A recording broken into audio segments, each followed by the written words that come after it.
Hi there, and welcome to the All About Everest podcast, episode 5, The Problems and Controversies with Mount Everest. And I am your host, Pauline Reynolds Nuttall. So this episode is going to be about some of the issues that are on Mount Everest. It's going to touch on pollution, trash, overcrowding, climate change, dead bodies, theft, and leaving people behind. Even though Mount Everest is one of the most wonderful and exciting and even mystical places on Earth, there's a couple different things that are even destroying it. So that's what this episode is about, and I hope you enjoy.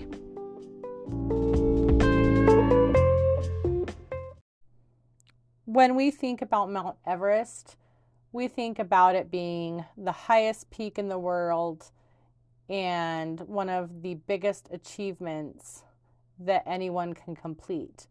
I don't think anyone goes out of their way to think about all of the problems and issues with Mount Everest, but there really are quite a few. I think that they are important to discuss because the more we talk about things, then eventually there will be a solution. Whenever our family is in the great outdoors, like camping, hiking, backpacking, anything like that, we make a point to practice the leave no trace principles, right? Pack it in, pack it out, leave it better than it was. Well, apparently on Mount Everest, it is a huge problem. There is over a century's worth of garbage on that mountain. Like for 100 years, people have been exploring it and attempting to summit it, and they have just left tons and tons, literally, of trash behind. I can't remember what article it was. I haven't been able to find it again, but there is still trash up there from the very first Everest expedition, like chairs and things like that. It's absolutely insane and mind-boggling to me. Conservation hasn't really been a big thing until the last 30 years when people have realized, we do make an impact to the environment with trash, and that trash has been piling up forever. Almost. Early 1900s. It's absolutely insane. I think a big part of it is that it's hard to bring down trash. If you think about it, right? The higher you go up, the harder it is to come down.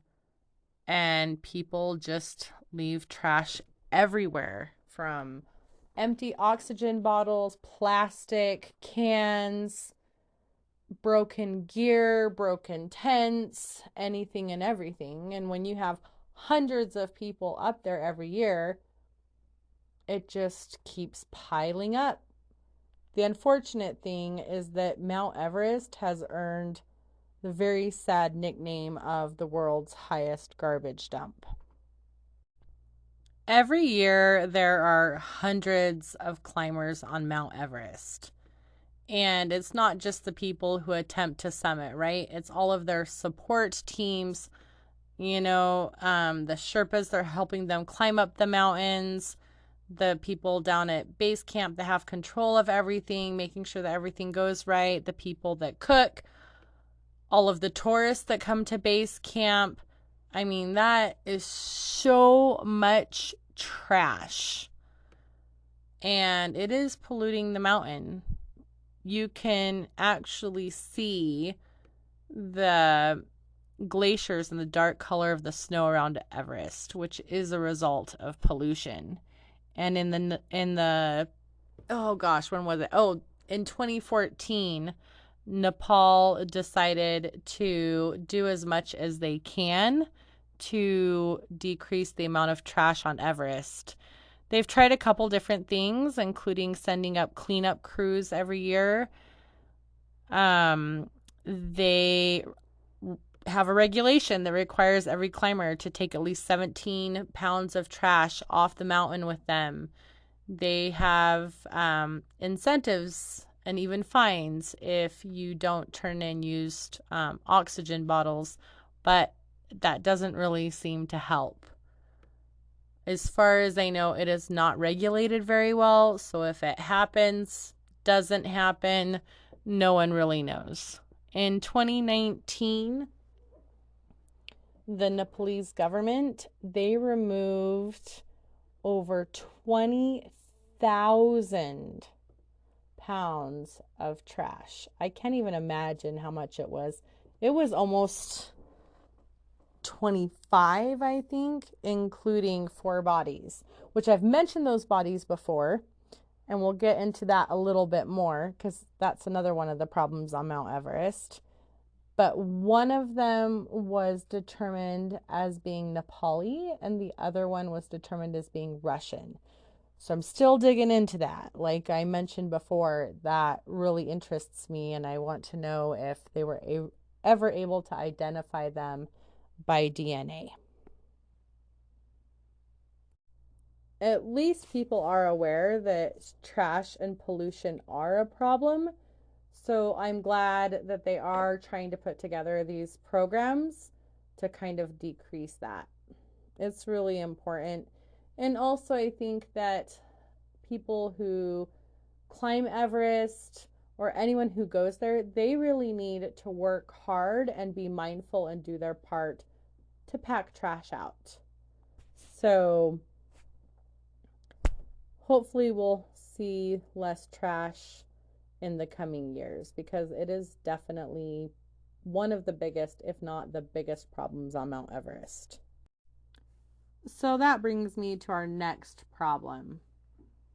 Besides all of the trash leaching, whatever, into the groundwater and into the drinking source of all of the communities, you also have the problem of human waste. And I have read this and heard this multiple times, right? People just going wherever they're at, and no one ever talks about cleaning it up. I heard mentioned that there's like these little pyramids of, and excuse my language if you have sensitive ears, of shit everywhere, like all the way to the top of the mountain, because there's no latrines or cute little porta potties or anything like that. It's if you're going up, going down, if you need to go, you go. Hopefully, it's not like on the trail, but I think there probably have been multiple people that have ended up with poo on their shoe. But then again, if it's frozen, I mean, I don't know. I don't even want to think about it. But think of like how unsanitary it is, and they have these huge like pits, and it's just left there. I mean, I understand that it's organic and everything, but it's gross. It spreads disease. It, leaches into the drinking water. And the other thing too is that snow is essentially water that has evaporated. So, do you want to eat the snow or drink the snow? Because that's a really big thing on Everest. They use snow and they melt it down to cook their food on their climbing expeditions. So, I don't even know if I would want to do that because I would be so afraid of getting sick. I'm wondering if they make sure that it's boiled and maybe even add something to make sure that that water is, clean enough to drink.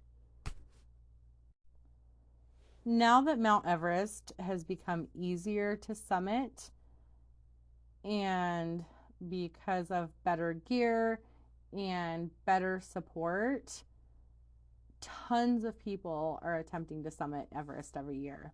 And that leads to overcrowding, which unfortunately has become a really big cause of death on Mount Everest. You have people who are inexperienced. You have people who are slow. You have tons of people that are trying to climb when there's just one day of really good weather to get to the top. And, you know, it's causing people to die. If you look back at 2019, there's that viral photo of that whole long line of people just going all the way up to the top of the mountain. I think it was on the Hillary step. It's crazy. Like, absolutely crazy. And you hear the stories of, you know, climbers falling because they wanted to get around the person in front of them because they were too slow, or someone was with an expedition that didn't have enough training or experience or even good, you know, climbing ethics. And, you know, when you're stuck in an area with really thin air or it's super cold and you can't go anywhere because there's way too many people, it's just a recipe for disaster. And 2019 really showed the world that it was a problem. There have been a lot of suggestions made, but again, no one really knows if they're being followed or not. But in order to get a permit for Mount Everest, you have to have 8,000-meter experience. People have also suggested that the amount of permits should be limited. I understand where, you know, governments on both sides, why they give out so many permits, because in those regions, the local communities, they really rely on the tourist money. I mean, that's what they live off of. But when you have someone die because they had to wait in line too long, and this has happened, you know, even since the 1996 Everest disaster, when they got stuck at a bottleneck because there was no fixed lines. It just, something has got to change.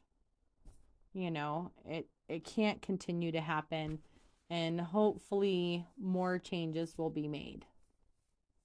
But we'll see. And here we go again. It seems like almost every episode I talk about the dead bodies on Everest in one capacity or another. But the dead bodies are a problem. Over 300 people have died on Mount Everest, and there's over 200 bodies left up there. Especially like those 4 that were found in 2019. They still haven't identified all 4 as far as I know. Only 2 of them were semi-identified. I'm still tracking down that information. But there are bodies like going all the way to the top. They're, you know, somebody dies and they're just left hanging there. People walk over dead bodies, they walk past dead bodies.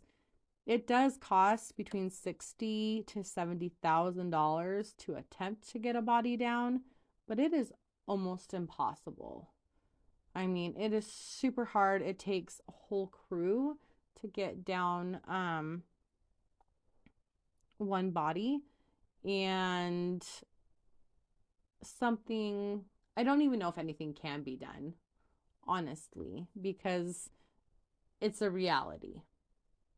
You know, it's not like you can just go up there and grab them. But it definitely is a huge problem. And it seems like besides, you know, having to climb over them and having them be right there, it also really seems to affect these climbers mentally. Like, I mean, I can't even imagine, you know, having to walk past a dead body and then another one and then another one. I mean, the effects that it has on climbers' mental health, I can't even imagine how traumatizing it is. Just, I can't. But I do think that maybe there could be some sort of solution. Again, the more we talk about it, then the more likely there is to be a solution. Even though a lot of the climbers that die up there, they just want to be left up there. So who knows? Even though people don't really talk about it, theft is a big problem on Mount Everest. I have heard numerous stories of climbers having vital gear stolen and oxygen bottles. In fact, in 2018, the British climber Rupert Jones Warner, they found their bags torn open and 6 bottles of oxygen were missing. But this seems to be a pretty common thing, and every year it gets a little bit worse. Imagine, all the time and effort that you spend in, working and saving all that money for that expensive gear and oxygen, which is, oxygen's life. We need oxygen to breathe. And on Mount Everest, it is really vital for a lot of people. So to have all of your stuff stolen and then you can't even, get up the mountain because you have stuff that's missing that could save your life. It's really unfortunate and it's got to stop. But people don't really talk about it, even though it happens quite frequently. I've heard lots of stories.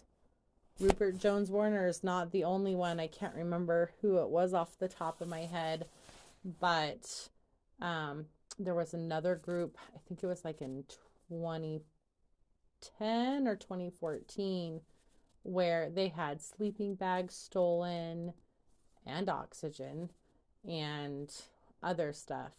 In fact, one of the questions about the 1996 Everest disaster was they had stockpiled some oxygen up on the mountain, and I don't know if they couldn't find it or what, but there were suspicions that people had taken the oxygen. Nothing was proven, right? But there were suspicions. So I think that there should be some type of something put in place. There needs to be a consequence because, how do we know that someone hasn't died because someone has stolen their vital gear? It's just one of those things that no one really talks about, but it happens. And I think if they don't do something about it soon, it could get way worse. I mentioned controversy at the beginning of this episode. And in my opinion, the biggest controversy and even a problem on Mount Everest is leaving people behind. I haven't been there, so I don't know what decision I would make. I think every situation is unique, but a lot of people get left behind. And some people go out of their way to do anything and everything, and some people don't. Could it be because they're afraid that they'll die too? Or maybe they're not even capable of helping anyone else because they usually encounter people who are dying on the descent and they're exhausted too. And they're already suffering from all sorts of things that you get when you summit Mount Everest. Unless I'm in that situation, I can't really say whether I would do it or not. I would hope that I'd at least try, but who knows? I could even be the one that would like die trying to help someone else, if I'm being honest. But I don't think that we should call out those who really tried or were not capable. I mean, think about the 1996 Everest disaster and David Sharp in 2006. It seemed like as many people as possible tried helping others and tried helping David Sharp. And Beck Weathers was left for dead, but he survived. And what would have happened if maybe someone had spent an extra 10 minutes with Yasuko? I don't know. I can only say that those that have left people behind, hopefully they tried everything that they could, and I can't even imagine the amount of guilt that they have to live with. Believe me, I know what survivor's guilt is, and it is not something that you want to live with. It seems like every single episode I'm talking about people dying as well. But then again, that is a reality of Mount Everest and even an expectation. You know, these expeditions, they know that someone may die that year. That's just how it goes up there with all of the risks, and I think that there are a few things that could be implemented so that less people die, if that's restricting permits or making sure they have enough experience or making sure that these guiding companies have, are reputable and have sufficient skills and experience, because that seems to be some of the biggest problems. Besides the government's making sure that people are following the rules and the guidelines, they should also make sure that the people who are guiding these climbers and providing support really know what they're doing. And that is a problem. It's been mentioned before, and it's mentioned all of the time, that some of these companies probably should not be taking climbers up the mountain. And I would highly recommend that if you ever decide to summit Mount Everest or even visit base camp, do a deep dive. Check the ratings, read up on them as much as you can, see if they've ever had deaths on any of their expeditions, find out what their experience is, because unfortunately it's a big deal and a big problem, which is getting worse. So hopefully the Nepalese government and also the Tibetan government really start cracking down on people. And that includes making sure that their rules and guidelines are implemented and that there are real repercussions. I understand why local authorities kind of don't regulate as much as they should. I mean, tourism is money, and this is what these communities live off of the whole year. But I don't know if it's worth loss of life. I'm really not sure. And I think they do their best. It's just really hard when you're limited, which I think they are. Um, Even though it may not be a problem, it is definitely an issue, and that is fake summits. So apparently, there are some people that fake reaching to the top of Mount Everest. In fact, there were a couple of people from India that got in trouble a few years ago. They did not make it to the top, but they went and they created like false pictures. They did a lot of really good photoshopping, and they did it because where they come from, you can get money for summiting Mount Everest, and there were 3 from India, I think, that they've been banned from mountaineering in Nepal for the next couple of years because they faked their summit. You do have to prove that you've gotten to the top of Mount Everest in order to get a certificate. And that's what they did. It was in 2019 and it kind of just blew up. And so the Nepali government decided to investigate, and yeah, they were really good pictures, but the shadows were in the wrong place, and a flag that should have been blowing wasn't. There was an oxygen mask that should have been connected and wasn't. In fact, I think someone even photoshopped their head onto someone else's body. So, yeah, don't do that. It's a problem for sure. I mean, it takes these climbers everything to reach the top. So why minimize that and try to earn money off of that, because you couldn't do it. So why fake it? It's not even worth it.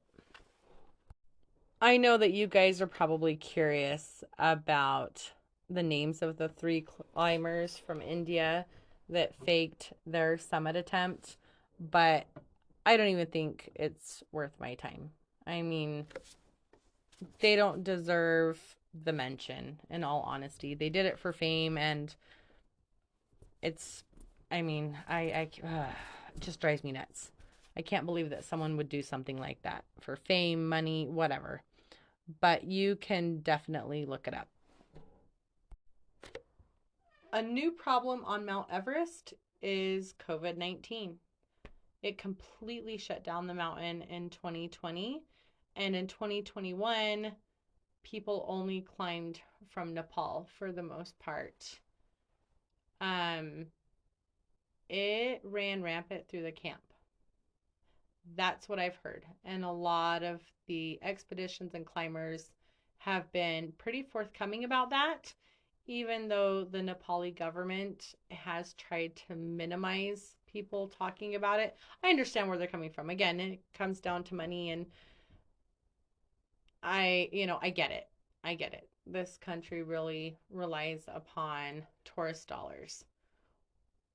But regardless of what you think, they don't have the means that like the United States has, or my other country Israel has, to cope with this virus. And the more people who get sick, they're risking their health, but it's risking their livelihood because this is the money that they live off of. And I think it's great that a lot of the expeditions, in fact, I think all of them, I haven't seen one yet, but a lot of the expedition companies are requiring that you be vaccinated. The government was requiring it, and then it seemed that they changed their policy a little bit, that they were blocking certain countries or requiring it from certain countries, and now that seems a little bit more relaxed too. So we'll see what happens. The spring climbing season is not too far away, but I just hope that everyone remains healthy. That's what really matters. All you really have is your health, and when you're climbing Mount Everest, that should be the least of your worries, because you're dealing with all this other stuff and you need to be on top of your game. Last but not least, you've got climate change. It doesn't matter if you think the earth is cycling or if it's global warming or whatever. Let's face the fact that the earth is warming up and it is affecting Mount Everest. I mean, you've got glaciers that have been there forever and they are melting. And it's changing the look of the mountain. It's changing how people climb the mountain. It's even changing how dangerous the mountain is. Plus, let's not forget, all of the communities that live around Mount Everest, right? If the glaciers melt, it could change everything. Their drinking water, it could flood. it could make things unstable in the region. So hopefully they can find a solution, because it's getting there.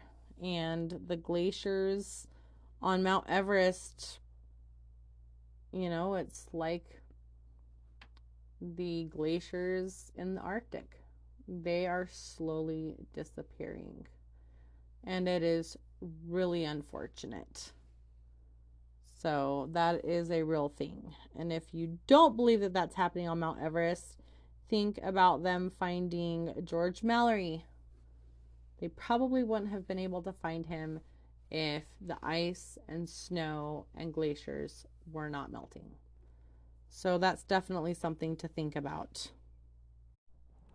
So even though Mount Everest has its problems, it's still one of the most magnificent and amazing things on Earth. One quick update, and I don't know if I should do these updates at the beginning or at the end of the episode. But Jost Kobusch, the German mountaineer who is attempting the West Ridge on Mount Everest, so he went up, he came down, and now he's up at Camp 1. And he's just waiting it out. Apparently, the winds are really strong and really crazy, but he thinks that he still might be able to find a window. And his goal this year is to reach 8,000 meters. So I hope it happens for him, because he's tried it before. It didn't work. So hopefully he can get higher than he did the last time, and even all the way to the top. Next week's episode is going to be about the life and the mystery of George Mallory. I find him really interesting and intriguing, and I wonder if he did make it to the top or not, because there's evidence going either way. So that's what the topic is going to be next week. Don't forget to rate, subscribe, and follow. You can follow us on social media at All About Everest Podcast. And we'll see you next week.